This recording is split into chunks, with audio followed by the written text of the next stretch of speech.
I was thinking David Foster Wallace. Just let's start simple.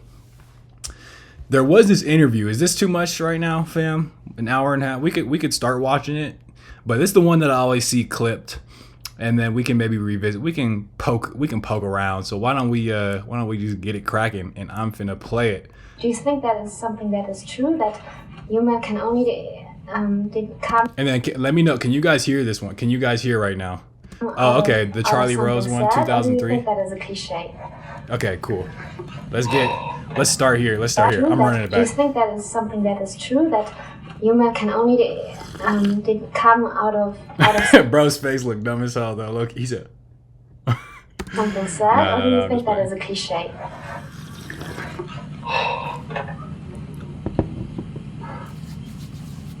I know that Wittgenstein believed that the most serious and profound problems and questions and issues could be discussed only in the What's up, Teriyaki Poppy? I'm loving these usernames. Poopsie Tutor, Teriyaki Poppy. form All of right. jokes. I mean, I know All right, I missed what he said. problems and questions and issues could be discussed only in the form of jokes. I mean, Okay. I know I mean, that right there is interesting. Sorry, I'm a yapper, but he Some said profound- Wittgenstein said the most serious and profound problems can only be told through jokes. That's problems and interesting. questions and issues could be discussed only in the form of jokes. And look, not to get ahead of myself, we're only 28 seconds in, but this is always a interesting duality. I thought, back in the day, it was tragedy and comedy. So it's like those two are interrelated. So he said only the most profound questions could be answered in the form of jokes. That's Wittgenstein, at least. I mean, I know in U.S. lit, there's a tradition from about the 50s and 60s called black humor, which is a very kind of sardonic, sad type of humor. Would you guys say that's Gen Z? Is Gen Z dark humor, or just? I feel like, actually, I'm not sure if this is exactly what I'm thinking about, but it's more like absurdism, I would say. But let's keep going. I'm grasping for something interesting to say in response. I think probably sometimes it can be, and sometimes it. Is Skibbity Toilet dark humor? Skibbity Toilet's just classic, good old humor. It isn't. There. Yes, thank you, Cool Coat. Gen Z with the irony ad infinitum. I mean, that's the whole DFW thing. I talked about this on the podcast at some point when that was a thing. But yeah, with the E unibus plurum stuff. But yeah, absolutely. Irony. It's a form of detachment. I feel like making yourself be better than. It makes you. If I remember that essay, it was like kind of makes you immune from criticism. So versus, because the antithesis of that would be sincerity. And so, because when you sincere, you make yourself vulnerable. So irony is a way to make yourself immune from that. There are forms of humor that W Skibbity Take as well. W Skibbity Take. offer escapes from pain, and there are forms of humor that transfigure pain. Pause. Okay, I know we're only a minute in, but I did want to say I just saw this. There are forms of humor that offer escapes from pain. Because I've been going through my man search for meaning notes and looking at that, like what I mentioned about that. And one of the things he talks about in that book is how even in the Holocaust, like in the worst of the worst, people are still making jokes. And in fact, like dark humor, black humor jokes. And Viktor Frankl's philosophy, at least, was that part of that was because it's humor. It takes you out of the situation, if only for, a few seconds. And as David Foster Wallace here says, escapes from the pain. And there are forms of humor that Here, I might try and make this 1.25 speed. I know that's like low brain cell activity, but let's transfigure pain. Because in your books. Does that make any sense? Yeah, Okay. perfectly. I mean, Now the perspiration starts. Okay.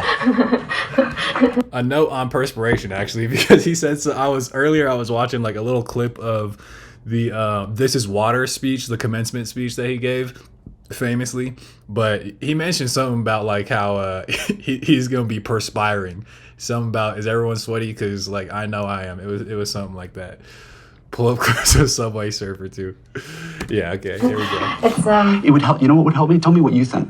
Like if we do this as a conversation, it will be easier for me. Yeah, sure. I wrote my master thesis about Thomas Bernhard. And Okay, and then here, while she's talking here, I forget the whole point of the question is humor, dark humor. What's the role of humor in like these profound questions? So for anyone that's read Infinite Jest or just more, because I haven't read a ton by David Foster Wallace, just a bunch of miscellaneous essays. But yeah, I don't know. Any thoughts on how how he relates humor with some of the dark problems? I mean, his writing is obviously very funny and like sort of sarcastic. But yeah, if anyone has thoughts, I'll just throw that out there, and then we can keep going. And Thomas Bernhard, there's a theory that he had this lung sickness, so he couldn't breathe all his life, and his life was very hard for him. Type of shit I would be on. It's a little fucking boom bot, whatever that is. Also, he hated Austria where he lived, and he thought they were all he was nonchalant with that too, bro. Didn't even. One more time, sorry. One more time. And Thomas Bernhard, there's a theory that he had this lung sickness, so he couldn't breathe all his life, and his life was very hard for him. Bro, and also he hated Austria where he lived, and he thought they were all Nazis and was all this Catholic fascism, and he was just hating everything. He's locked in. Out of that, he developed this really kind of strange sense of humor. So his novels are very dark, but at the same time, very witty, and also this humor comes in this. Well, David Foster Wallace has to be, this interplay of like dark humor, because obviously so much of his life is like shadowed by that dark stuff, the addiction, honestly, I know he's been accused of like the abuse stuff. I don't know anything that goes beyond that, except that he has been accused, but clearly bro's got a dark past, and maybe his way of transfiguring it, as he said, was humor. Some sort of music and all that, but I just wanted to know if you think that is true, that the kind of sense of humor you like, comes out of this bitterness and sadness, and or if this is a cliche. Sometimes it's also a cliche, it's like this tragic comic. And the answer for myself is I don't know. I know that that very often humor is a response to things that are difficult. In the U.S., gotta laugh to keep from crying, as they say. Gotta laugh to keep from crying. There is some actually very interesting about relationship between humor and tragedy. I mean, like we were just talking about, but yeah. In the U.S., there's a strange situation where, in some respects, humor and irony are political responses, and they're redemptive. And in another sense, particularly in popular entertainment, irony and a kind of dark humor can become a way of it's pretending to protest when it really isn't. Hold up, let's see. Someone once called irony the song of a bird that has come to love its cage. Banger. Let's break that down. Because I mean, it's like we were talking about just a second ago, with irony as a way of like detaching, removing yourself from criticism. So if something's going on politically, I guess you can just be ironic about it, and then like you said, really that's the bird. Someone once called irony the song of a bird that has come to love its cage, and even though it sings about not liking the cage, it really likes it in there. It can be so that it can be both a wake up call and an anesthetic, and the difference the difference in the U.S. now is very tricky and very complicated, it seems to me. And what would you think is true for your books? I mean, they have all this. They are about very serious questions, and they are often very sad. But at the same time, you get the sense of humor in there somehow.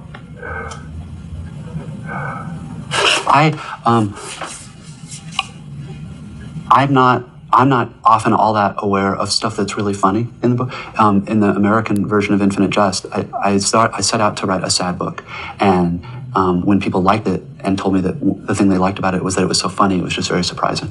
It's the other strange thing about humor. I teach school and I teach literature, and some of what I teach is Kafka, and there's a story about Kafka that in some of Kafka's most horrific stories, his neighbor... Yeah, I like what we're saying here. Irony is the safest form of comedy. Yeah, I agree, because it puts you, it gives you that distance you can condescend toward, but by taking that impartial attitude, you make yourself immune from actual criticism. But then by extension, you can't actually make anything of substance. Maybe that's the thing. The anesthetic is interesting as well. Yeah, you risk almost nothing by being ironic. I agree. You can do your little offhand like little comment and stuff, and then that's your anesthetic. You've done your part. You've criticized the system, but now you can just keep on. neighbors would complain because he would be laughing so hard late at night as he wrote these stories. He found them very, very funny. And there are things in them that are funny, but I don't know that many people would understand laughing so hard that your neighbors would complain. So there's something, it's probably difficult to talk to a writer about the humor or sadness or something in. Yeah, that's a good question. Is there no vulnerability in irony? I would say, I think that's almost like the whole point. At least that's just something that I think David Foster Wallace would say. And yeah, distraction. I like all these words we're using. I like these terms. In his or her own work, because our sense of it tends to be very different from readers. Yeah, but Bro is expressive here. It's there funny. was one interview you gave. I forgot which media it was, but you said when you began writing Infinite Jest, you wanted to write something about sadness. So sadness was something that really belonged to this project. So could you describe what you? It was a while ago.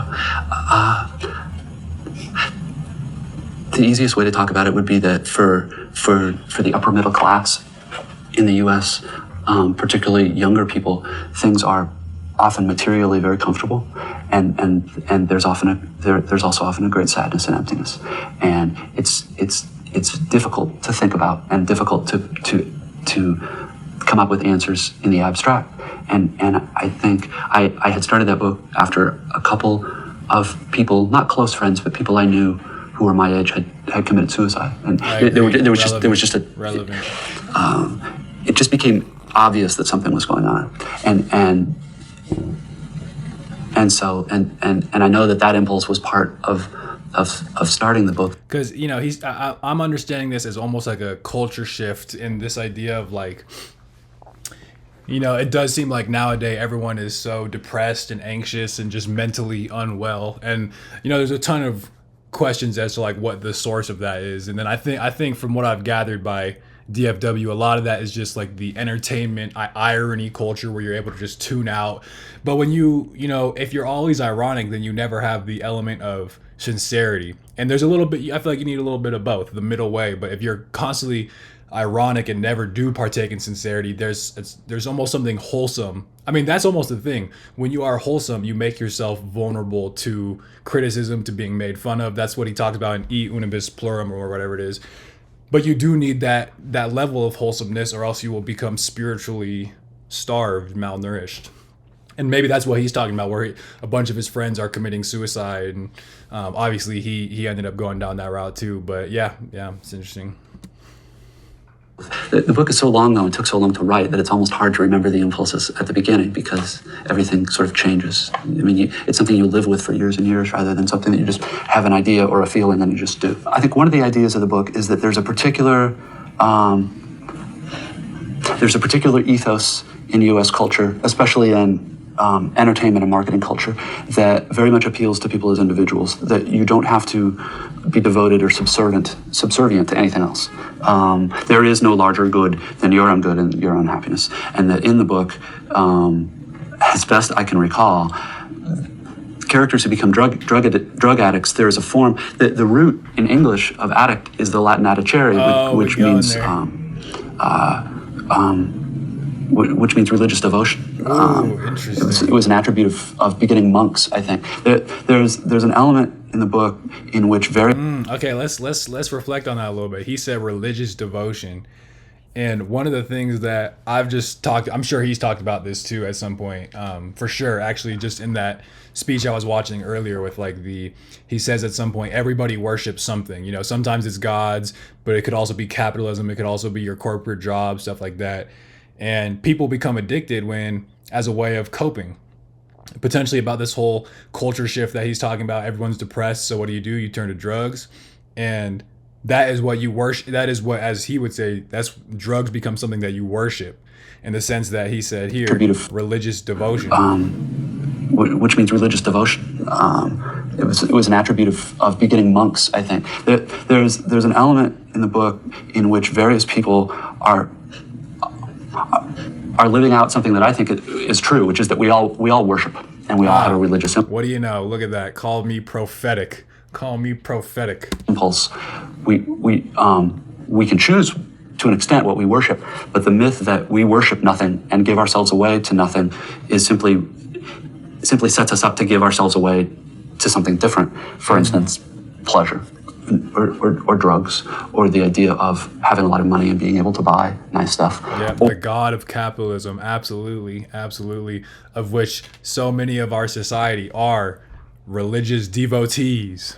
Or in the tennis academy, it's somewhat different. It's devotion to an athletic pursuit that requires a certain amount of sacrifice. It's always funny to me, I don't know why, but the fact that David Foster Wallace is so into tennis is just very interesting. Like, because I read at some point that he almost took it like professionally, and I read that whole essay he has, like crazy ass title, something about like U.S. tornado, something, and tennis. But I don't know, just like a random thing to cover. Would not have pictured him as a tennis player at all. But yeah. And discipline. But and yes, everyone worships the screen now. Ain't that the truth? Oh my goodness. You look around, everyone. I mean, that's like a very boomer ass complaint, but it is interesting to think about, you know, this, because, you know, people say that social media and technology and everything like that, it's an addiction. And like he just said, I love that he brought that up, that the root word of addiction is religious devotion. And like Dilcor said, we worship the screens now, so that's facts all around the board. But is nevertheless an individual sport, and one is trying. Always a worship and always a sacrifice, whether conscious or not. Love that too. And boy, do we have a sacrifice going on with our technology, basically sacrificing our lives, definitely our attention, into capitalism. Our weekly tithe is 40 hours a week, and ain't that fucked up? Sign me out, not up. Sign me down. Sign me down. One is trying to get ahead as an individual. I doubt this makes very much sense, but whatever the conditions of hopelessness you're talking about, at least in Infinite Jest, have to do, I think, with an American idea, and not a universal one, but one that I think kids get exposed to very early, that you are the most important, and what you want is the most important, and that your job in life is to gratify your own desires. Yeah, that's something interesting. You know, America definitely, I mean, maybe you could probably say it of all the so-called Western nations, but yeah, the emphasis on individualism. It's all about you, get yours, and maybe like your loved ones and stuff. But, and this is what he was saying in the This Is Water thing interview or commencement speech as well, that like we are our own, to each of us, we are the own center of our lives. And you can have perspectives where you view yourself in a larger community context, and that'd be more like the Eastern cultures, but that is very American. And they both have their pros and cons. Hey, I fuck with individualism, but when it reaches a point of you become so selfish that it's at the expense of the community, that becomes a different thing. That's a little crude to say it that way, but in fact, it's something of the ideology here, and it's certainly the ideology that's perpetrated by television and advertising and entertainment, and the economy thrives on it. And what happens when this ideology becomes...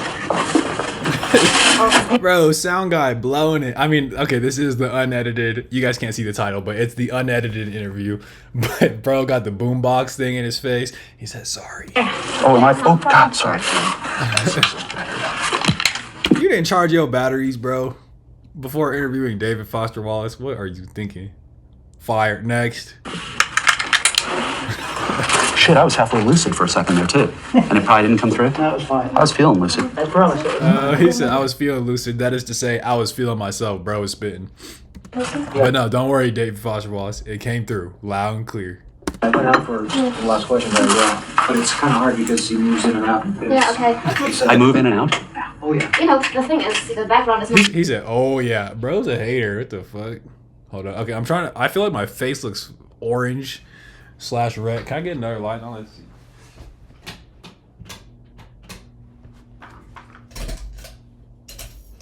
Oh.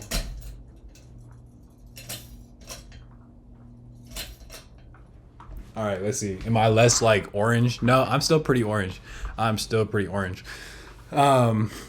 Yeah, exactly. Watch him become super self-conscious. Sound guy said, "Am I moving in and out?" Hey, how's he moving in and out? He's literally just talking. I mean, he be tweaking a little bit. He on some, well, the irony in the, but he's not moving in and out. I mean, what kind of sound guy are you if this is, you can't capture that? And look, he said, "Oh yeah, am I moving in and out?" Oh yeah, all right, buddy. I move in and out. Oh, yeah.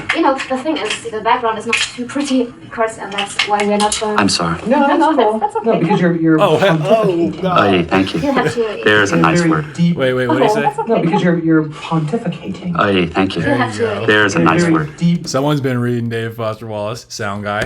Thank you. spiritual way. Uh-huh. Okay, which is completely screwing me. I know the nerd voice. I don't know. That's what happened. That's how it came out. Okay. Oh, bro, chill. He said, hold up. Okay, which is completely screwing me. Okay. That's, bro, that would make a normal person pissed. And knowing David Foster Wallace and like his misanthropic tendencies, like bro don't even like going to the grocery store type shit. And then Mofo over here said, "You're screwing me." Bro is literally just talking. He's like, he'd be going like here and there, but that's crazy. Get a better sound guy.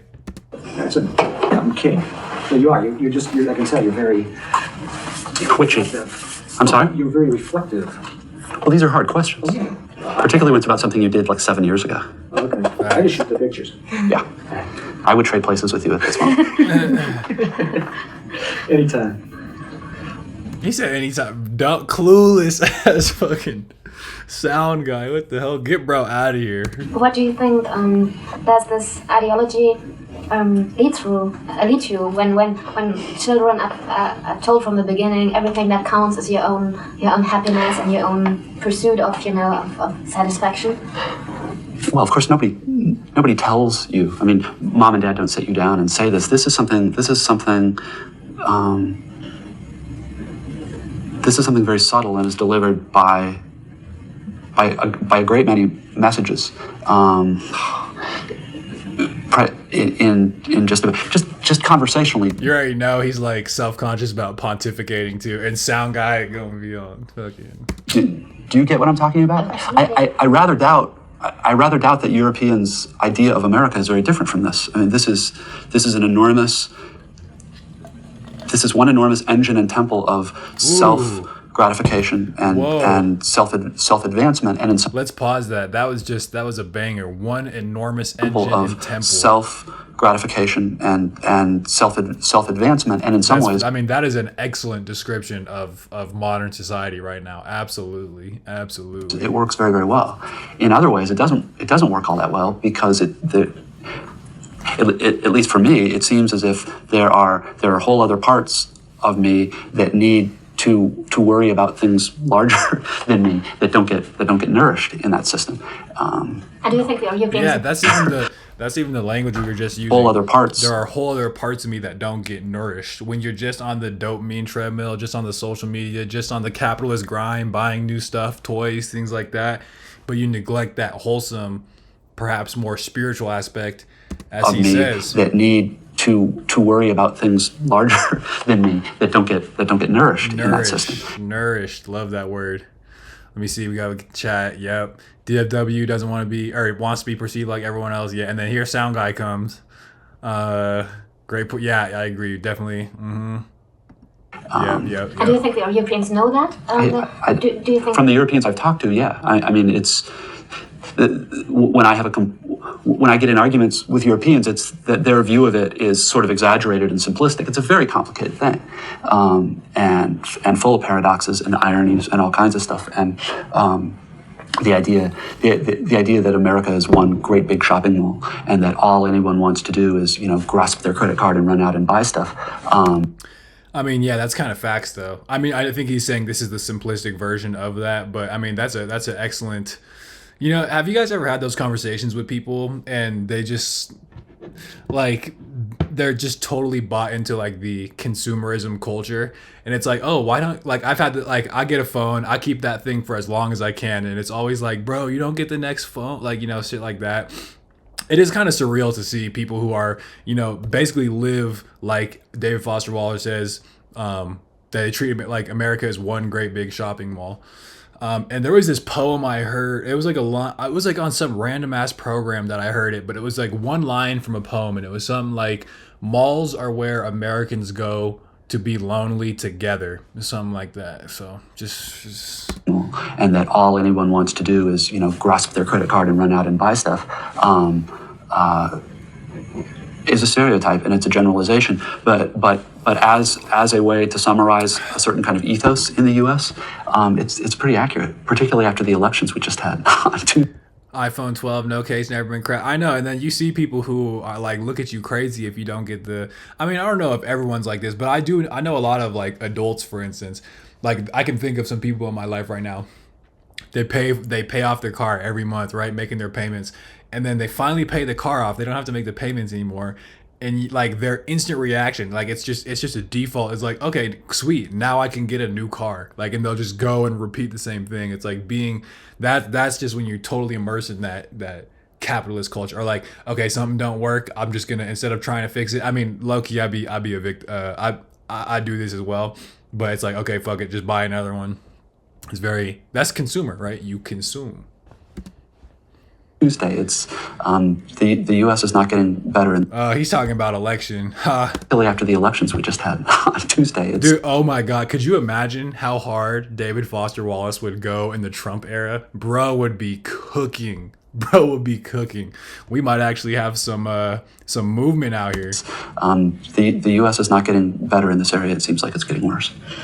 Yeah, Facts. I mean, I've been coming here every year over the last couple of years, and it seemed it seemed to me I seem to see this progress on this development. Also, people, when you go to a department store, people seem more aggressive and trying to sell you stuff. Yeah, it seemed to get. On the other hand, I really like it here because I mean, in Germany it's not that funny too. But yeah, it's not that what? Not that funny all the time too. I mean, it's also also an intellectual crisis and everything. It's stand still somehow. There are certain paradoxes that go along with being a wealthy Western industrial country, and it just seems as if they're probably somewhat common. We have our race problems. You have the problems of absorbing East Germany and dealing with all that stuff. But yeah, I'll stay out of politics. It's too upsetting. When also in this interview, I read.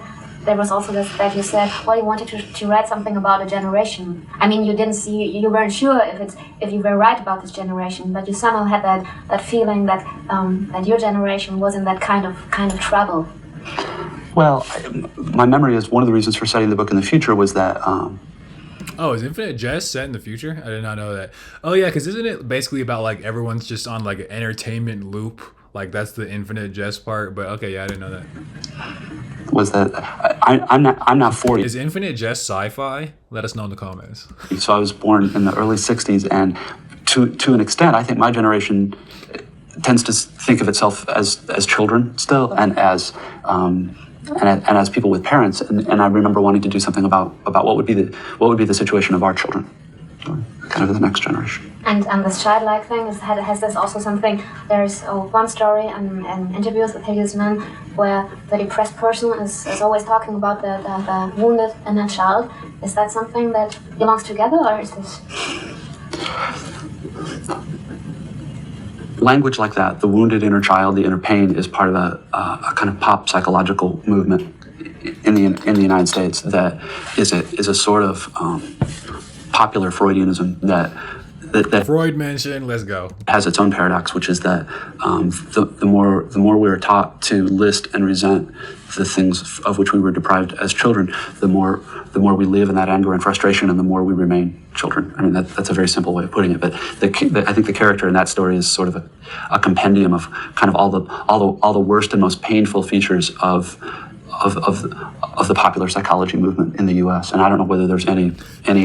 Do you? Yeah, I imagine David Foster Wallace on Twitter. Do you know how Twitter has a way of just like corrupting people? Like, I mean, I think we mentioned this in the Discord. I don't know if Richard Dawkins was always like this, but you see a lot of people that once they hit Twitter, their brain gets fried and they just get sucked into it. I wonder if he'd fall victim, or if he'd be. I could see him just being a straight no Twitter guy, but bro would have some fire essays in today's day and age. Basically, everything he's talking about is just still applies, just if anything, like amplified. Analog to that in Western Europe or not? No, I think there is actually. And when you said that. Yeah, I like that definition. Narcissism, hating that which you don't allow yourself. I mean, I find that too in Europe, that there's this reluctance to really be grown up and to live life on life's terms. So, I mean, what should this generation, which is not able to grow up, do about it? Let me insert one thing, which I'll bet you've noticed from talking to writers, is that most of the stuff that we think we're writing about in books is very difficult to talk about straight out. Question and answer, and in some sense, it probably can't be talked about directly, and that's why people make up stories about it. This is all a big defense because I feel like what I'm saying is so simple and so. I remember in one of his essays, I forget what it is right now, but he described it as like when he wrote nonfiction. Or rather, like, the difference between him writing fiction and nonfiction is when he was writing nonfiction, he felt like he could write it like 80%. But when you're able to do it in fiction, he said he's like feel like running at full capacity. So that's interesting because he's talking about like how story is able to allow us to talk about different things that we can't just talk about outright otherwise. Reductive. To the extent Yes, precisely, C.D. Smith. I agree. And I've been thinking about that too. I forget who dropped it in the Discord, but wasn't it? I think it was you, Dilcor, actually. That horrible tweet about why why you would read fiction. Why don't you read about things that aren't made up?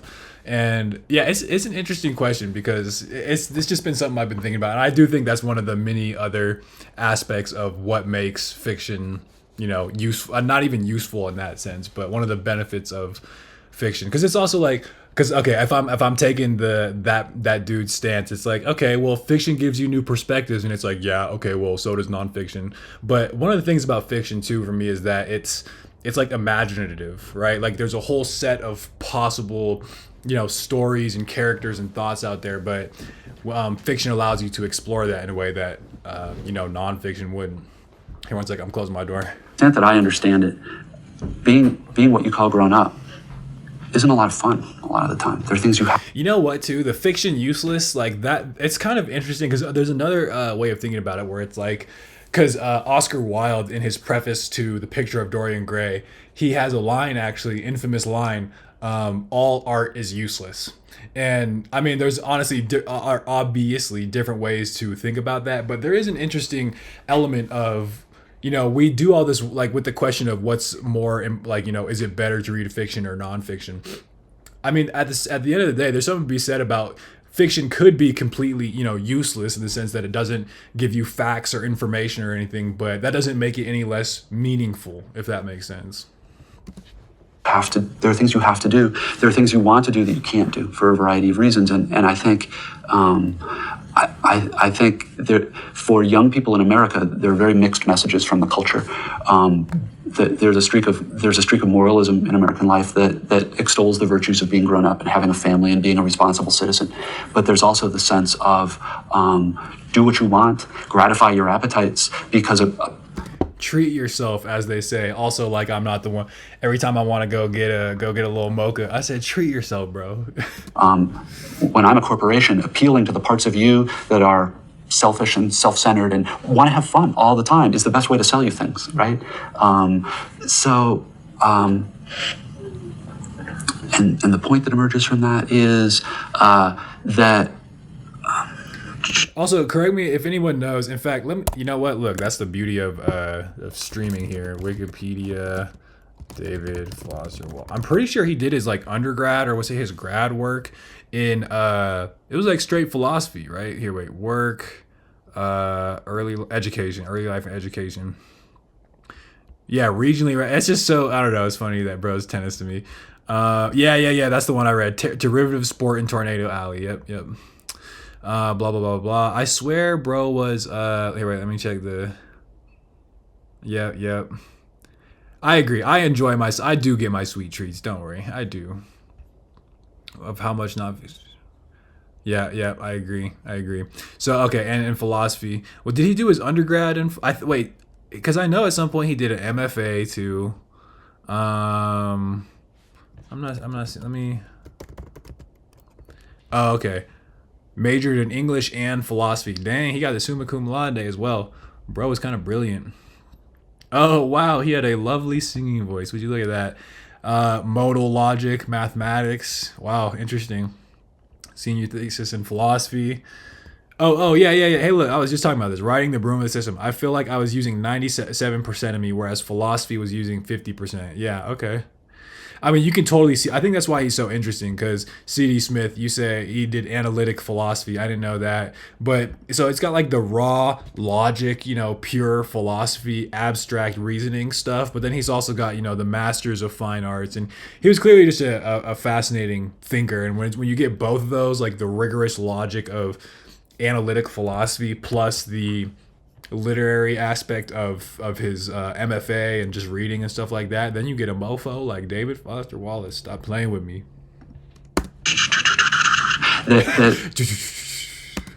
It's, I think, one more example of. Yeah, that's true about it can have everything and still be terminally depressed. I agree. And I don't know too much about him, but like, I mean, I do know he was on like heroin at some point. It's crazy. Yeah, it's like there's the elements of like some people are just genetically predisposed to that, and versus how much of it is cultural or environmental. Probably a little bit of both. The American economic and cultural systems that work very well in terms of selling people products and keeping the economy thriving do not work as well when it comes to educating children or helping us help each other know how to live and to be happy. Yeah, bro was absolutely cooking right there. I mean, that's just like the misalignment. He's talking about right here in terms of the American economic and cultural systems. That's capitalism, right? American economic and cultural systems that work very well. And yeah, they can sell you things, they can get you lots of goodies, they can do this, but none of that answers. And in fact, it works actively against, as he says, helping us help each other know how to live and be happy. And there's like a huge disconnect there. And that's where because we're having this whole religious talk too, underlying everything. Is that a sort of false idol, would we say? The capitalist, what they hold up as the highest good, which is just consuming things, getting newer, bigger, better stuff. I would say that's a false idol. Other know how to live and to be happy. Yes, I agree. Cool cult fiction art and what inspires us. And what inspires it is so much more important than any concrete knowledge you could hope to gain from huge nonfiction volumes. Go read the encyclopedia. Yeah, exactly. I mean, the more I think about this, the more they're almost just two qualitatively different things. There's like facts and there's information and everything like that, and then there's just a more aesthetic sort of like meaningful sort of literature and things like that. And that's, like someone said, that's the function of art. If that word means anything. Wait, what word? And to be happy. Oh, don't ask this motherfucker. He gonna have a crazy footnote if you ask him what happiness is. If that word means anything, clearly it means something different from. Also, I'm curious. Anyone in the chat, have you guys read the essay yet? It was great. It was great. But I'm just kind of curious. Whatever I want to do, I want to take this cup and throw it right now. I have every right to. I should. I mean that. We see it with children. That's not. Yeah, I agree. Cool. American life cycle of creating ignorance and avoiding growth. Like, here we go. Yeah, consider the lobster deal, Corey. That's what I'm talking about. And by the way, you guys don't have to read the essay because we're going to go through a lot of the major passages, but I was just curious if anyone had visited it. But yeah, I mean, with American life, you say a cycle of creating ignorance. I mean, they're trying to get rid of the Department of Education. I don't know if that actually went through, but it is just crazy in the wealthiest nation in the world that we are so profoundly stupid. It's really tragic. And it's like there's so many, well, it's like he said, we are not it's good at generating an economy. It's good at this engine of consumerism, but it does not bring us towards those more meaningful aspects of our life, those more wholesome things of our life. Not happiness. That feeling of having to obey every impulse and gratify every desire it seems to me to be a Poopsie Tutor. It is a book, and you can still read it. We're doing it on Thursday, so you got time. But just FYI, I was just strange curious. Kind of slavery. Nobody talks about it as such, though. It talks about freedom of choice, and you have the right to have things, and spend this much money and you can have this stuff. Again, saying it this way, it sounds to me very crude and very simple. but that's sort of the way. Yeah, no, I don't think so.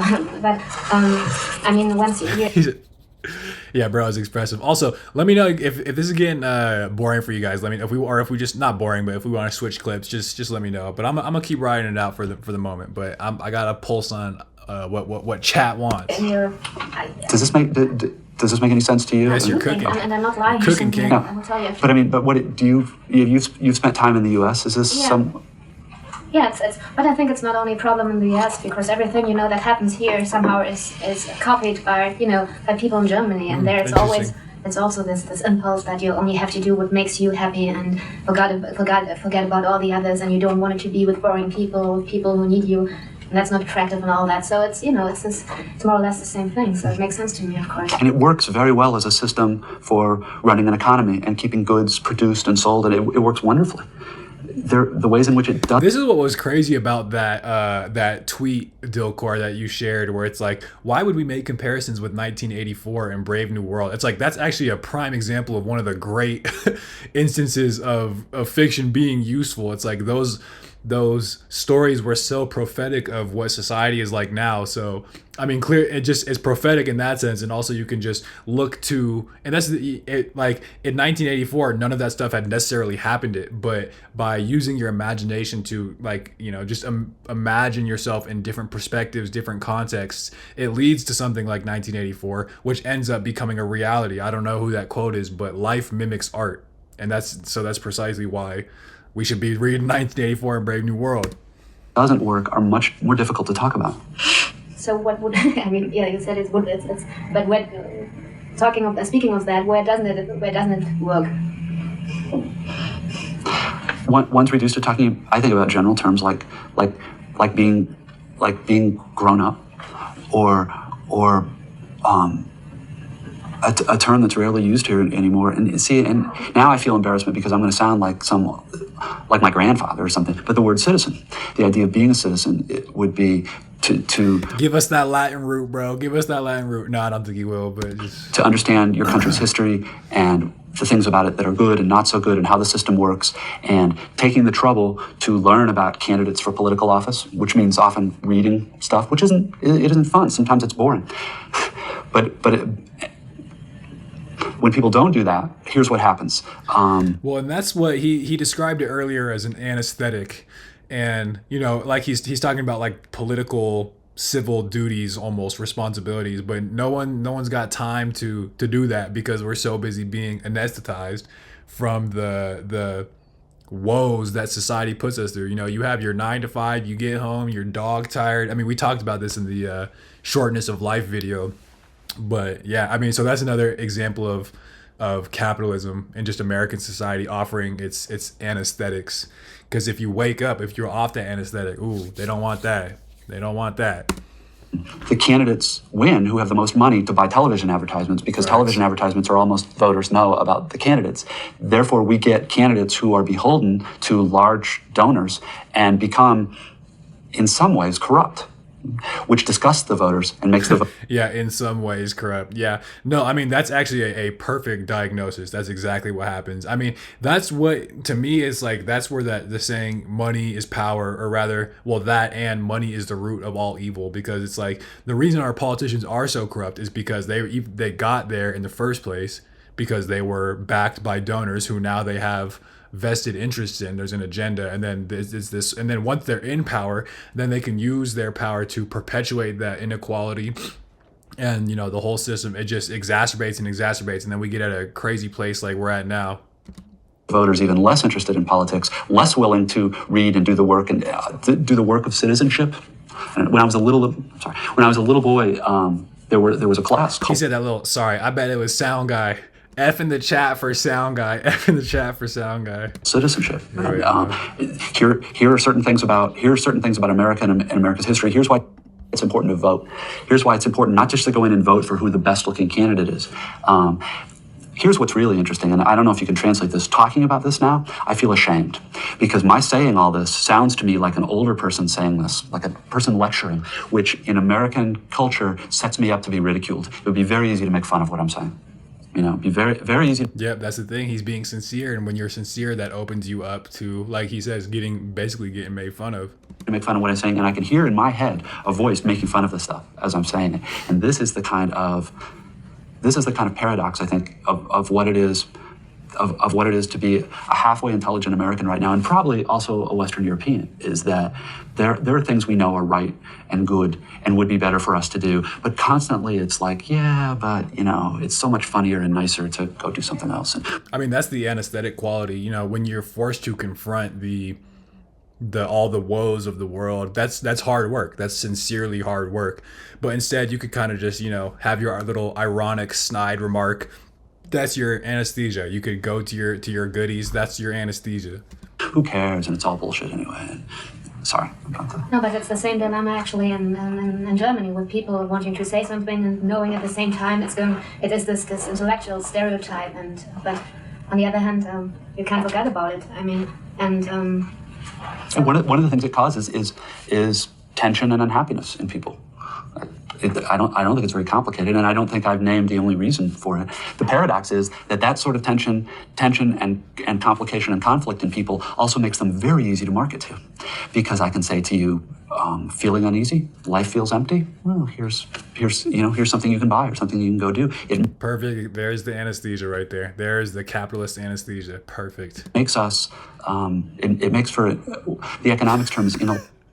C.D. Smith, that's fire. Sincerity ain't skivvy. That's the takeaway from this as banger. Elasticity of demand. I demand all the time, no matter what the price of it is, and it works really well in an economic way, emotionally, spiritually, in terms of citizenship, in terms of feeling like a meaningful part even of this country. Forget the world, And I'm sure the U.S. government's sort of arrogance and disdain for the rest of the world is unpleasant, but it's also a natural extension of certain cultural messages we send ourselves about ourselves that work very well in some ways and make us very rich and very powerful. It's all complicated.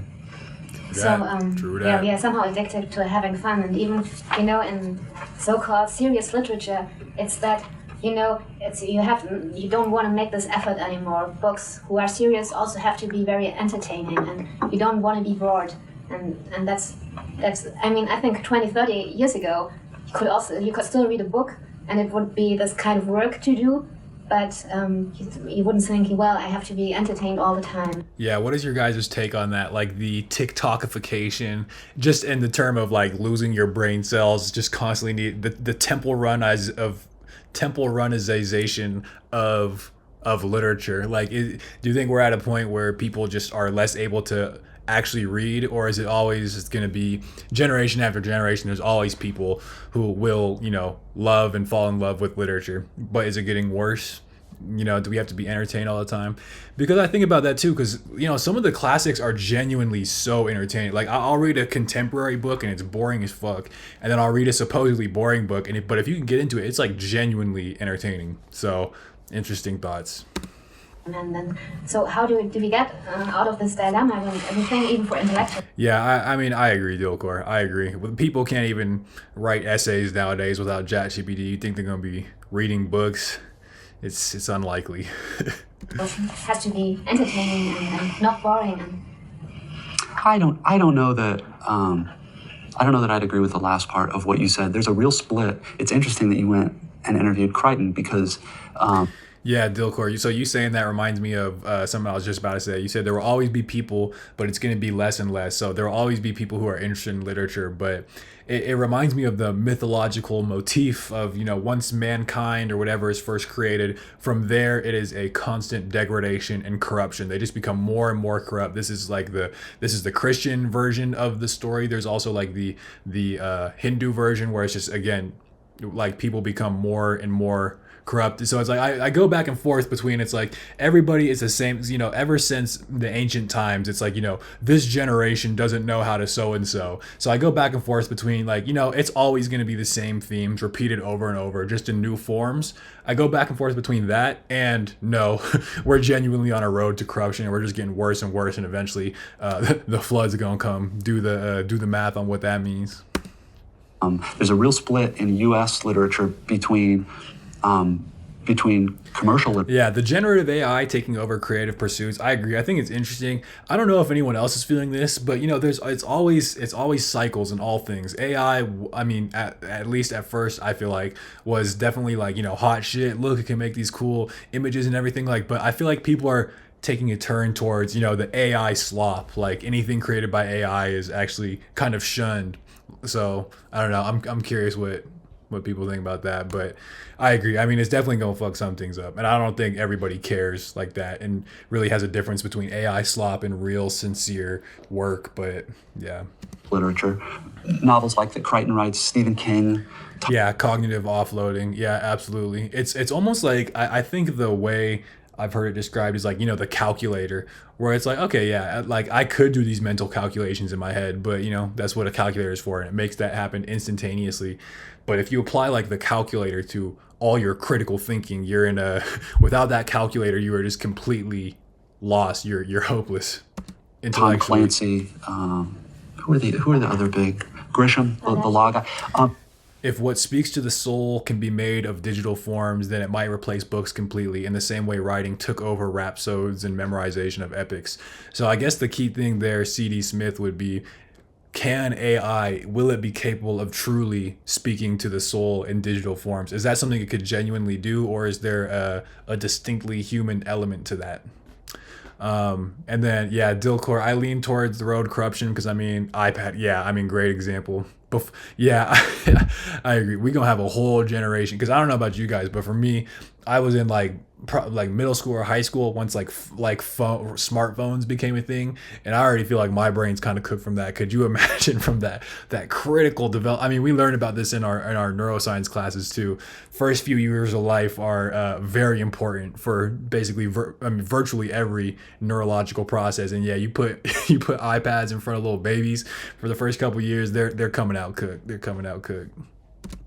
Some of which are really pretty good, but they're yeah, and like you said too, more and more accessible, more and more stimulating, requiring less effort. I mean, it sounds like, again, this is why the Twitter person you were talking about is so off base, because if I'm not mistaken, that is exactly that's my guilty confession, by the way. I have not read Brave New World, but if I'm not understanding, they basically just hook you up to these machines that just give you a constant stream of pleasure, and we're not exactly there, but we're in its like most rudimentary form. Things are becoming like literally biologically tailored, so it's like impossible for you to take your attention away from it. So yeah, it's not good. It's not good. And they make a great deal of money, and there's a whole lot of demand for them. And then there is still, and I think it's probably cool. I agree. I feel like AI is going to be the lead, asbestos, and plastics of the mind. Absolutely. Probably like this in well, it's probably not quite. There's probably more. I know, dude. The fact that I haven't read Brave New World is bad because it's by fucking what's his name, Alfred. I should know this. Aldous Huxley, and he's all into like the psychedelics, doors of perception, and he wrote like a banger dystopia. I agree. That's why I said it's my guilty confession that I haven't read it. Yeah, Aldous Huxley. More demand for serious books in Europe, but here there's a small pocket of probably I don't know, 500,000. But I wonder. In fact, I don't have. Oh, you just bought Brave New World? Okay, keep us posted. But I was just the other day, I was reading Heraclitus, and he was talking about how there's just cycles of all things. There's periods of war, which turns to peace, happiness, which turns to despair, light, dark. Everything is in cycles, and I think that's pretty descriptively true. So part of the more optimistic part of me, and this is what Jung talks about with the enantiodromia too. When you take one thing and take it to its furthest extreme, it ends up reverting into the other thing. My hope, I guess, is that we will reach such a state of like brain rottedness that there's going to be this turn towards sincerity, basically, like what David Foster Wallace. If irony is the brain rot, then the sincerity is like going after genuinely, like he said, intellectually nourishing and stimulating things. And that's my best hope, at least, that we have some kind of cultural shift. Like when you eat too many hot Cheetos and you drinking soda and you just feel like shit, and it's like, you know what, I need a healthy meal after that. I'm hoping we're in that we're reaching that point where that's what we can do intellectually and culturally. Say 1 million readers who, many of whom are from the upper classes and have good educations and have been taught the pleasures of hard work in reading or music or art, and like that. So I mean, when you're talking to me, you're talking to somebody who doesn't have very much power in the culture. And Cap. Bro, see, I wonder though, because you know how authors always become bigger after their death. I don't. If I understand, David Foster Wallace was pretty big in his day, but surely not to the cult following he has nowadays. who's not very important except in a fairly small. I don't know what the analog would be. It would be something like maybe contemporary classical music in the U.S., which there are people who enjoy it and listen to it, partly because of training and I agree. Cool cult. Look, his legacy lives on in the Big Nate's Reading Club stream. partly because they're disposed to be willing to do a certain amount more work reading it. But compared to popular music and rock and roll and hip hop and stuff, classical music is nothing. I mean, economically or commercially, or in terms of how many people have heard of it, or how much an influence it has on the culture. So, and for me personally, I don't know that it's really ever been all that different. I think probably American education used to be a little bit better and a little bit more difficult. And yeah, boy, has American education has become corrupt.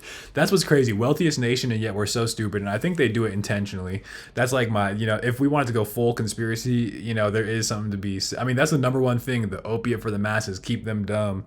But there was something else I was gonna say. Oh yeah, could you just imagine if America actually invested fully in their education systems, and we just gave ourselves to building infrastructure and renewable energy? This is just good, and it's just crazy how when you think about where society could be versus where we are now, it's very depressing. And I mean that comes back to what he was saying.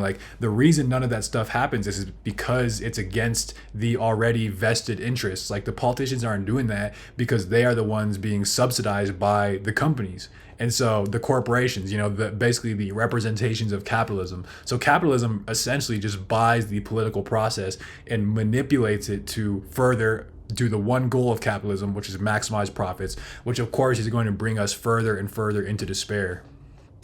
children had no choice but to realize that there were certain things that were hard and involved a certain amount of drudgery that were actually. Oh, the 1900 Harvard exam. Yeah, I mean, you just hear horror stories too about high school teachers quitting because mofos don't know how to read. I honestly feel like illiteracy is going to be a genuine concern, and you get them into college and then just stop playing with me. Very satisfying at the end of it, but for the most part, I think in the U.S., people who've been doing quote serious stuff, which is harder and stranger, have always played to a much smaller audience. In terms of what? See, that's true too. Hasn't this dynamic always been a thing? There's always the popular culture for the masses, which is always kind of just less intellectually, artistically, sophisticated or complex. I don't know if those are exactly the words, but have more depth to them. And then there's always just a smaller minority group that's into these more deeply intellectual, cultural, aesthetic pursuits. And is this just the modern iteration of it? Like I said, I go back and forth on this, but what can be done about the dilemma? First of all, I'm wondering who would care what I think, and second, I'm not. We care, David. We care. Sure. And third, what do you think? You live in the same atmosphere I do. I think it's really a problem because in Germany we have this TV literary expert, and he called him the literary pope. The literary pope. So he's the pope of literature, and people think he has a very. I'm going for that next title. I'm going for the next pope of literature. Big Nate up next. Good niveau of everything, and he really knows when he says the book is good, the book is good. Who is this guy? His name is Marcel Reicharnitzky. Maybe you heard of him. And he's a very funny guy, and he's maybe 80 years old or something. And he has always this verdict on the book, so the book is shit. He's part of your show? He's part of... No. But he's just a figure in German culture. But at the same time, he always wants... What he doesn't want a book to be is boring. No, by no means boring. And at the same time, he's... I go back and forth on this too, because I also don't like boring books. There's a difference between a classic book being difficult to read because it has a high lexile and because there's very complex themes going on. But I hate boring shit. I will not let... Cormac McCarthy has a quote where just bad writing, his eyes literally will not go across the page. And honestly, that's how I feel sometimes. But you can have something that's not boring, but also still difficult and complex to work with. But I mean, that's kind of an interesting. I also do not like boring shit, especially in my literature. If a book is boring, I got very little tolerance for that shit. He really understands a lot about books, and he's really a good reader. But by saying all the time, well, things are not supposed to be boring. And I mean, I think that's really a mistake, and it's getting taken for granted. And I feel sometimes I also have this feeling that I don't want to be bored. But on the other side, I see that it's not the option. I mean, I don't know, it's not right. I somehow have this feeling, even if it sounds stupid. No, it's, there's a difference, though, I think, between being mildly bored, but then there's another kind of boredom that I think you're talking about, which is reading requires sitting alone by yourself in a quiet room. And I have friends, intelligent friends, who don't like to read because it's not just bored. There's an almost dread that comes up, I think. Ooh, okay, he's cooking. Here, about having to be alone and having to be quiet. And you see that when you walk in. Yeah, I mean, that's very true. It is, I think that there's something interesting there, a dread of just sitting in silence. Like there was this one time, and no shade to her, of course, but I was like with my sister, and we were on a road trip, and it was like, okay, like we're going back and forth with the turns of music and the podcast or whatever, and it's my turn. I'm like, I've been hearing too much crap. It's time to just like put a pause. And it was just quiet, and she's like, I don't like this. And I'm like, what are you talking about? She's like, I don't like being with my thoughts. It wasn't like that makes it sound like horrible, but I do think that's a sentiment. And I mean, even I do that, here I am talking my talk, but when I'm just if I'm just sitting for a little bit, I'll go on Reddit, I'll go on Instagram, I'll do something. And I agree, it is sort of unpleasant in a way, to at least to some degree. This is capturing the principle. It is unpleasant to just be alone with your thoughts, at least in a society where we're so conditioned for just noise, stimulation, light, content, something to constantly keep us entertained. It's like I think Mark Twain had this line where it's like the toads are just croaking all night, such that once they stop, it's actually like deafeningly loud. Then people can't sleep. Once the background noise has been stopped, that's when it becomes unpleasant. And I guess there's an analogy there with just American or just modern society in general. You take away the croaking toads of entertainment, and then you're forced to be with yourself. And that's what David Foster Wallace, I think, is saying here with the reading. You're forced to confront some level of silence and solitude when you read a book. When you walk into most public spaces in America. Okay, Dilcourt, you said it's your favorite part. I gotta take a piss. So we're gonna pause. I'll be right back. You already know how it goes.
All right, Big Nate's back. Hey, hope you guys are having fun. I don't know about you guys. This is a good time for me right now. I appreciate you guys popping in on the chat and everything too, but let's get right back to it. I don't know if we'll be able to finish this because it's a whole hour and a half and we barely what time is it?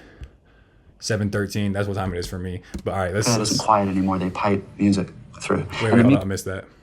When you walk into most public spaces in America, it isn't quiet anymore. They pipe music through. Oh my God, can we talk about that? Yes, everywhere there is some kind of annoying ass cheesy music commercial. The honestly, what I thought was like the peak example of fucking capitalism, when they installed little display monitors into your gas station pump to play you fucking ads as you are taking gas. I mean, if that's not exactly what he's talking about and capitalism just pushed to the extreme limit, then I do not know what is. He's talking about music filling public spaces. Yeah, that's regular.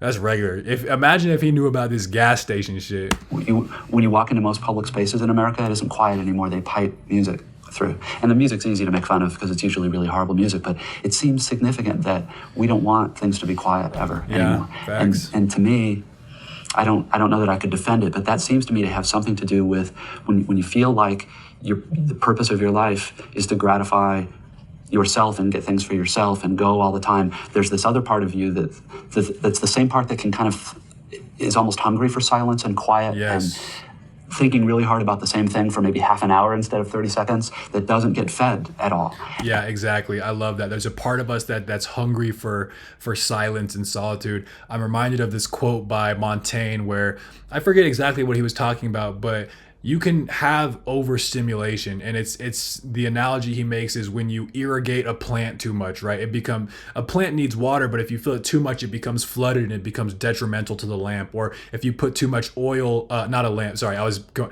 to the plant, and then I was saying if you put too much oil in a lamp, that also drowns out the flame. So you need a period to just let that water soak through in the analogy of the plant. But that's what we absolutely do not have. We do not get a minute of silence, and we come to, it's almost like, I don't know what it is. That's what I mean by sometimes it almost feels like they're hijacking our biology, because even if there is that part that's hungry for you, that the dopamine lizard brain of you will just keep going back to the lights and the colors and the noise. So, but I agree. I mean, that's what we were talking about earlier, this idea of a spiritual nourishment, a spiritual sustenance. If you don't feed that part of yourself ever, it is going to, you end up, like he said, all his friends commit suicide. There's increasing rates of depression, anxiety, mental disorders. And that's a Jungian idea too, as well. Like if you're not giving sustenance to what is a fundamental part of your psychology, it's going to have effects. And this is, I think, all the ailments and maladies of modern society. Those are the effects of not feeding what David Foster Wallace here is talking about, that spiritual essence of ourselves. And it makes itself felt in the body in a kind of dread in here. And I don't know whether that makes a whole lot of sense, but it does, my friend, it does. But I think it's true that here in the U.S., every year the culture gets more and more hostile. Ain't that the truth? I mean, the political differences between right and left, talk about hostile. I mean, hostile, like angry. It becomes more and more difficult to ask people to read or to look at a piece of art for an hour, or to listen to a piece of music that's complicated and that takes work to understand. Because I mean, like I totally agree with him here, and it's something that, as much as I gospelize on what he's talking about, I also find myself victim to it. You know, I gotta put my phone away, I gotta put all my stuff. Like, it does take a sort of active effort on my part to not be distracted, because if you're surrounded by distractions, I think this is something that the olden days had over us, is they weren't just immersed. I mean, you know what, actually, come to think about it, because we were talking about this earlier, the commencement speech he gave, this is water, and he gives the parable of the fish, and it's like, you know, the water is nice today, and then the fish is like, what's water? For us, modern society, we are the fish that are steeped in the water, which is just these hyper stimulation, this hyper capitalism, and to escape it takes a lot more effort today, I would say, than it does back then. And I think that's what he's talking about. That's why it's so hard to sit down, appreciate a work of art, read a book, listen to something that lasts an hour, because those things are effortful, you know, psychologically, intellectually, and that's something we've come to. Our brains are conditioned. I mean, that's even what I'm talking about with like the iPad baby stuff. Like, your brain will almost literally be conditioned to think in terms of, you know, like 30-second fucking shorts and reels and TikToks. And so you try and put them in front of a classic novel, even if it's nothing crazy, that shit ain't happening. Well, there are a lot of reasons, but particularly escape the matrix, exactly. Now in computer and internet culture, everything is so fast, and couldn't even watch the Matrix. I get bored. Be on Instagram. No, I'm just playing. And the faster things go, the more I said, "What is bro talking about?" I said, "Back to my scrolling." Feed that part of ourselves, but don't feed the part of ourselves that likes quiet, that can live in quiet. You know, that can live without any kind of stimulation. I don't know. It's an American idiom, going to hell in a handbasket. Things are getting worse and worse and worse. When we're saying it, are we just saying exactly what people our age said 100 years ago? There's no way ever to know how different we are. Yeah, things seem different. Yeah, and you never get this distance to yourself to really know if you're right or if it's just a cliche you're following. I mean, it's like I was saying too in my video on the shortness of life, where it's just like Seneca at the time was talking about, you're dashing about the city on your social obligations. You've got your client, you've got your patron, you've got your mistress. And it's like, it's just fascinating to see that basically a day for us of running errands and doing chores and taking care of all this, administrative bureaucratic crap. We waste so much of our lives doing it. It's just fascinating to see that the same exact things were happening in ancient Rome. And there's even a part in Anna Karenina where Levin has to go around and he's just trying to get like some paperwork figured out. And he's just so hopelessly frustrated because he's going all about town to get this shit done. And this person tells him to go to this department, who tells him to go to this department. And it's just fascinating to see how those principles, even in times where that you think they would be specific to modern society, they still go back to way back when. So now I don't know what I wanted to ask anymore. So there was also an episode and a brief interview with Hideous Man, where it was also about this depressed person. This depressed. You like talking about this story, don't you? Yeah, I do. No, it's all right. Actually. Is that bad? No, it's fine. And there was something that I read that I didn't know that was a story. I kind of thought that was nonfiction. The interviews with hideous men.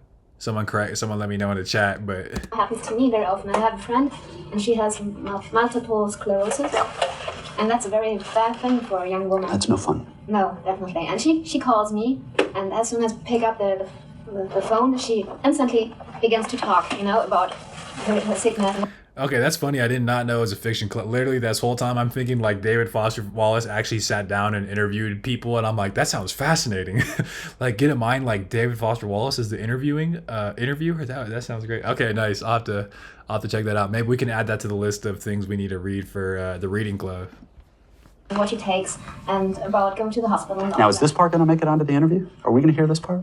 No. No. Okay, that's what I figured. All right, keep going. Keep going. I said, psych, we got it. Everything I say is not going to make Fine. it anywhere, Okay. so Great. don't worry about that. Great.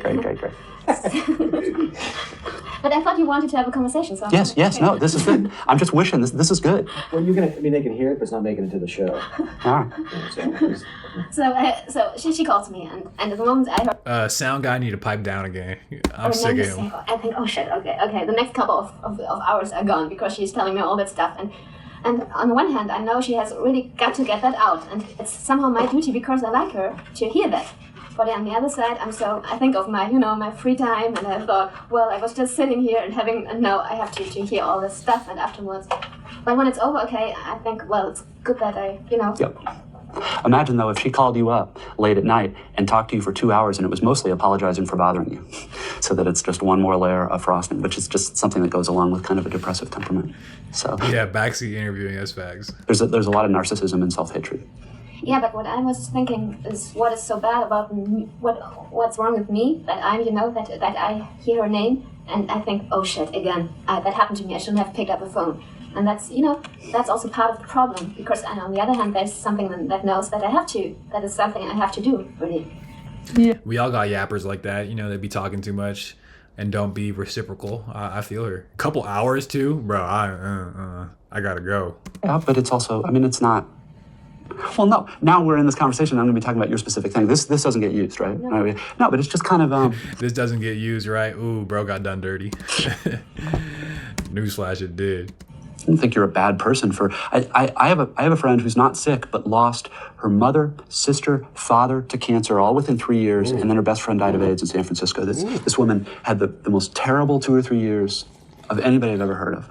Pretty good friend of mine, and my heart would sink every time because it was always painful, and she didn't complain about it. She was doing real good, but it was still. I like things to be pleasant. I'd rather drink my chocolate milk and read a comic book than hear about unpleasant stuff. But that's an interesting principle too. I know we're talking about it in a different context with the phone call and when someone calls you up, but yeah, I think there's something interesting about that. Just our basic most almost animalistic state is we want to be pleasure. We like to be comfortable, and being pushed to be uncomfortable in all the intellectual cultural ways we've been talking about. It takes work, and that's what we don't like doing.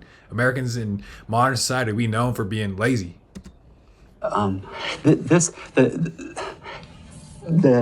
depressed person lady just has another spin on that, which is that she's so worried about that feeling you have of dread that she's calling, that she's going to try to get in there and hate herself for it before you can. And there's a great deal more narcissism in her didn't like her very much. Yeah, I had the feeling we did. Yeah, I know it's usually really bad not to like the main character of a story, and I haven't done many where I didn't, but this one I didn't like, and so it's just why I smiled. Everybody asked me about the story, and it's like the one I don't want to talk about, but it's fine. It's fine. Oh wait, was he talking about a story? I thought he was talking about an actual friend that he has. Oh well. No, I also found that he didn't like her, but nevertheless the story is interesting. But she didn't like herself either, so she would have predicted that I didn't like her. Right. Do you still, do you watch TV? I don't have a TV. Because if I have a TV, I will watch it all the time.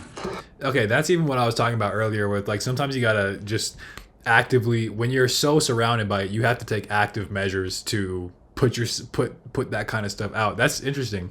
Everybody in the chat, I don't know who all is still here, but do you guys have TVs? What's your thoughts? So there's I have one for the record. my little confession about But for many years I didn't. how strong I am at resisting stuff. I watch TV over at friends' houses and stuff sometimes. I don't watch as much as I used to.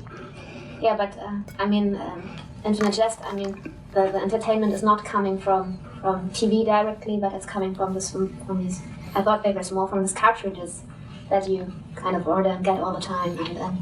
But is the entertainment in Infinite Jest and TV as it is in America today, is it somehow similar? Or?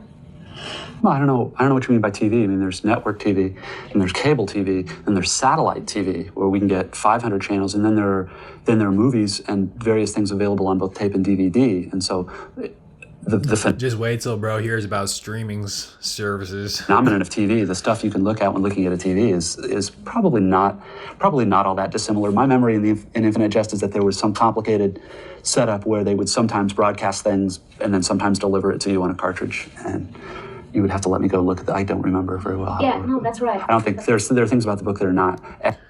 See, like, yeah, cool quote. Like you said in the chat, I got 2 TVs and several consoles. Too much YouTube to be healthy. That's the thing too. I feel like it really does become a sort of like natural autopilot kind of thing. You know, I'm at the point now where it's like I can't eat and not watch like YouTube or something like that. But and like even this my little you guys can get a little guilty confession here. Sometimes when I'm at work, I'm like coding, I'm doing my thing, but I just literally don't like the silence. So I'll play some fucking YouTube video. Like there's a few that I listen to that are almost like podcasts, but like it's just like I don't even like that. Silent. I need some kind of stimulation. It's like we don't like silence, and I feel like probably everyone in this Discord or stream is inclined towards these kinds of things and being mindful of them. Think about the people who are not even mindful of this. I know people who will spend like hours on social media, and that's crazy. So I don't know. Probably economically all that realistic. Yeah, but Can't make food without watching something. Yeah, I agree. When I go to start cooking, something's getting on. Podcast, video, exactly. And like, what would David Foster Wallace think about that? Because on the one hand, it's like, okay, it's harmless. I'm just gonna be mindlessly chopping stuff here, and I feel like the type of stuff I watch is not it's not total brain rot. Some of it I think is very enriching intellectually and stuff, like some good podcasts, some good videos. But there is something to be said. Like, I think it was Walter Benjamin who says that boredom is the bird which broods creativity. I butchered that, but bored, it's when you become bored that your mind starts to wander and that you start thinking about things that you might otherwise have left uncovered. I mean, we could even bring psychoanalysis in here. The constant stream of stimulation is a way of blocking out those things that you kind of repress in some way or another. I mean, it doesn't have to be that dramatic, but there are absolutely things that if you just let your mind go silent will sort of become unearthed, which probably need a little bit of sunlight. But it's just yeah, it seemed to me. Yeah, exactly. The scrolling at work and had to get rid of my phone to get anything done. Left it. I mean, that's precisely what I'm talking about. Like, even if you're being mindful of it, and I already mentioned it, but again, that's why I feel like, again, the hijacking of our biology, like it's literally tailored to be as attention grabbing. And this down to like the Pavlovian neural conditioning. Like, you've heard of the experiments where you feed a dog and you ring a bell, right? And the dog likes the food. and it associates that bell with the food, such that eventually, once you strengthen that neural connection, the bell alone is enough to get the dog to start salivating. And it's basically a same analogous thing, like we are, but the bell in this case is just like everything. We're surrounded by the bell. We have the most insanely ringing bell in the palm of our fingertips, and we have constant access to to that food, to that junk food. And yeah, I mean it's probably not healthy, and that's why you got to do things like go out of your way to hide your phone. I mean, I do that too. And again, I feel like we're probably the people who are more mindful than others, so you can just imagine what the totally capitalist infested brain that we were kind of talking about earlier, you can just imagine what they're on. And then yeah, I don't know, and then those have to be, I imagine, the people who are most spiritually just at their fundamental core, they have to be unwell. And that's not even a judgment statement. That's just like what we've been talking about with the there's a spiritual part of you that needs nourishment. If it's neglected, that will be reflected in your well-being. And if you're somebody who is just constantly living like that, constantly consuming, every waking moment you have, you're distracting yourself, you can't be, there's no way you're happy. Like Socrates says, the unexamined life is not worth living. And you don't even have to get all philosophical, but you got to at least live your life. That all the people in the book wanted to reach a similar state of mind, like something. Pouring my cereal to Skibbity toilet. Wait, what did someone say? Sincerity is Skibbity? Exactly. Like amnesia. The people who would. What do you do when willpower don't work? Then you're fucked. I mean, like you can do certain things. Like there's little tricks you can do. Like keep your phone. I have like a timer on my phone where it's like if I go 15 minutes, I have to go in and like wait 10 seconds before. But that's just that goes to show how dire it is. Like the fact that I have to basically install a child lock onto my own phone and like have to put it in the other room and do all this other stuff. It's just insane, the sort of lengths that in modern society we have to go to prevent ourselves from. It's like babies surrounded by, or wait, what's the saying? It's like not eating candy in a candy shop or something like that. I somehow butchered that, but we're basically surrounded by candy and told not to eat it, except it's like hyper candy for the brain. Doing drugs, and people who were using the entertainment. And there was one woman who did something to herself, and she said, "I didn't want to hurt me, but I didn't want to be hurt anymore. I just wanted all this stuff with life. I just wanted it to stop." Is this a similar goal which people want to reach about? And just a heads up, fam, I think we're not going to finish this video, so I might get like halfway through. I think we might get like 5 or so minutes, and then I might, log off. But I think it sounds like the sound, the chat, sounds like everything's more or less good. So that sounds like a good test. And look, we got a lot of stuff to talk about come Thursday. Similar ways? Sort of amnesia or self-forgetting? Sure, I guess. I mean, I think part of the allure of both drugs and entertainment is escape, yes, from my problems and my... I mean, entertainment is a drug. I mean, I don't know if that's just like obvious to say at this point, but that phrase is coming to mind for me. And everything that he's been talking about with addiction, religious devotion, and this craving spiritually that we have, entertainment is, and drugs as being a way to cope with sort of suffering and this existential loneliness that we feel as a society. Entertainment is absolutely a form of drug. And when you think about it, what does that say about society? That we're essentially all just drug addicts. Life and having to be stuck in here. I can pretend I'm James Bond or pretend it just drug addicts of the mind. And it seems fine. Or are drugs entertainment? Yeah, a little bit of both. I mean, I'm not one to talk, but I don't know about you guys, but I think I might have mentioned this, but I do try and, like, for me, whenever I do drugs of any kind, I'm not one to just like do it and then just like watch TV or like, watch anime. As fun as that is, I like to, and I'll indulge every here and there, but I do try and like use drugs as entertainment, but also sort of like intellectually entertaining in the way that Carl Sagan was talking about, where it's like sort of stimulating and it invokes curiosity and all this other stuff. So, yeah, I don't know. No black tar, heroin, and Naruto. Honestly, not that. Wait, Zins, right? Zins. over the short haul. As a way of life, it doesn't work all that well, though. No. No, but in your book, I mean, there were a lot of people doing drugs and trying to, not have to feel those things anymore. Yeah, well, stop me if I'm wrong, but because again, like I said, I did this thing like 7 years ago. Just say what you think about No, it. I don't quite get the question, because it seems to me like the parts of the book that have to do with drugs have mostly to do with this halfway house, where people who've been doing drugs for 10 years kind of stop and then sort of lose their minds, because all of a sudden now they are starting to feel some of this stuff. That's your kryptonite, Dilcor, the Zins.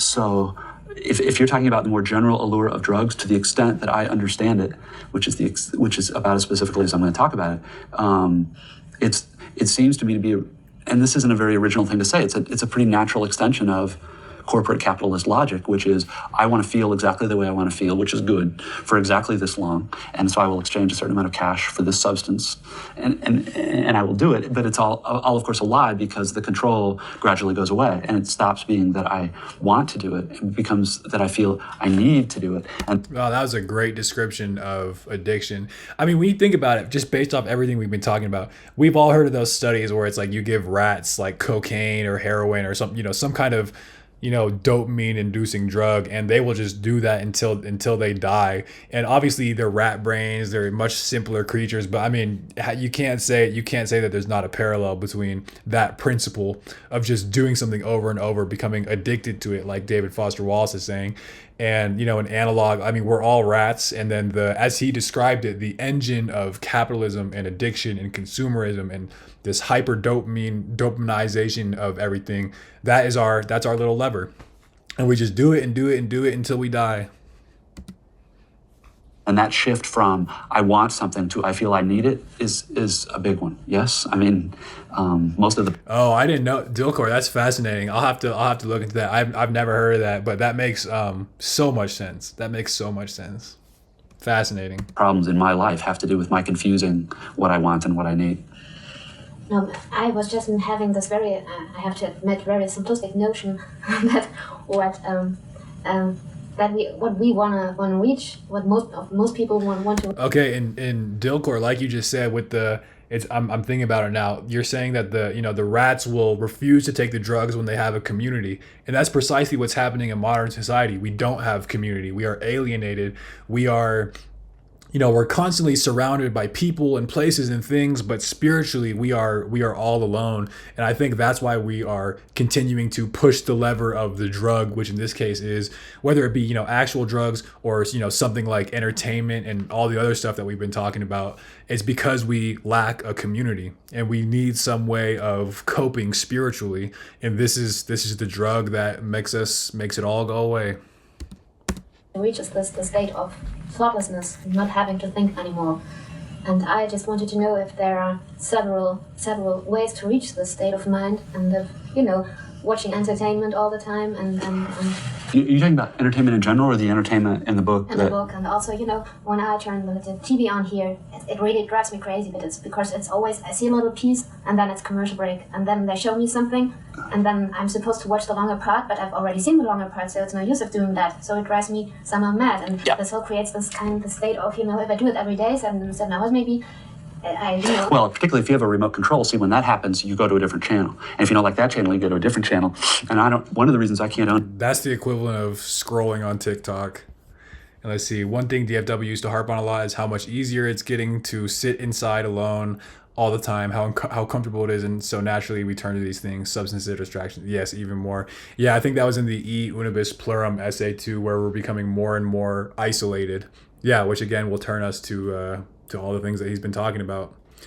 The West effectively handles inner seeking for fulfillment in the wrong places by distracting and directing to the two wrong things. And especially, I think the West has a way of almost demonizing this. It has a way of demonizing any kind of work towards spiritual fulfillment. Like if you try and talk about anything that's sort of spiritual, you get roasted. That's the irony mongers that come and just clown you because you're talking about kumbaya and like, oh, you'll just get clown for it in general. And that's one of the things that David Foster Wallace talks about throughout his writing, at least that I've read, is when you that level of irony when you fail to engage in the sincerity.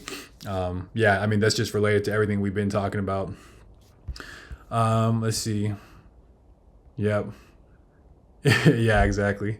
Yeah, exactly. Haha, bro, I need to be high to talk about this stuff like it's corny or cheesy. And of course it can be. I know mofos who are corny as hell who actually try and do this, but there needs to be some kind of movement towards that if we want to actually embrace some kind of spiritual development and move towards all our various distractions, drug addictions, entertainments, however you want to call it, the opiates of the capitalist machinery. On a TV is I've started having this thing where I've become convinced there's something really good on another channel and that I'm missing it. And so instead of watching, I'm scanning anxiously back and forth for this thing that I think I want that I don't even know what it is. And so R.I.P. David Foster Wallace, you would have loved Shorts. I don't know whether well, this is probably not a good thing to say on television, but I don't know whether a similar thing happens in Germany, but it's very stressful now. And what it is too much good stuff combined with my sick little head that thinks there's always something a little better on the next thing. And all you don't have to get up now to change it. That was the problem. When it became easy, you just had to move your thumb and change it. That's when. That's something really interesting too. That's been a theme of this interview. The idea that it's been made easy, and like when you have the all the most entertaining applications, like right at the you literally have to click a button, and you have all these things that are engineered to just take your attention. And so he's saying it's bad when they when they created the remote because you can switch from one channel to the next. He's like, that was devastating. It's like bro didn't know about smartphones yet. And again, everything he's been saying in this interview, like someone said, it's hidden because he's talking about all the same principles that apply today, but have just become worse and more magnified with everything that's wrong with it since his time. We were screwed. Yeah, you thought, bro. So do you think it's okay? Here, this seems like a good stopping point. I think we might take the time to wrap it up. Here, wait, let me see if I can switch this. Okay, I think you guys can see me like how I'm envisioning. But yeah, anyway, okay, fucking hell. Hold up. I'm still figuring this out. One second. But you guys see where this is going. I think I'm gonna wrap it up here. This was I had a great time, fam. This was enjoyable. I think whenever we get to the hold up. Yeah, thank you guys for pulling up. I appreciate it. And then I'm very excited for when we go to do the book club. So it'll be like this format. We'll have the chat, and I'm just gonna go through, read some of the major passages. You don't have to read the book, but of course you'll probably get more out of it. But this was great little test stream, and I think Thursday is gonna be hype. Thank you guys for joining, and hopefully we'll have some stuff that we got today that we can incorporate into the discussion. But all right, without further ado. Peace out, chat. Thank you guys for tuning in, and I'll see you guys hopefully on Thursday.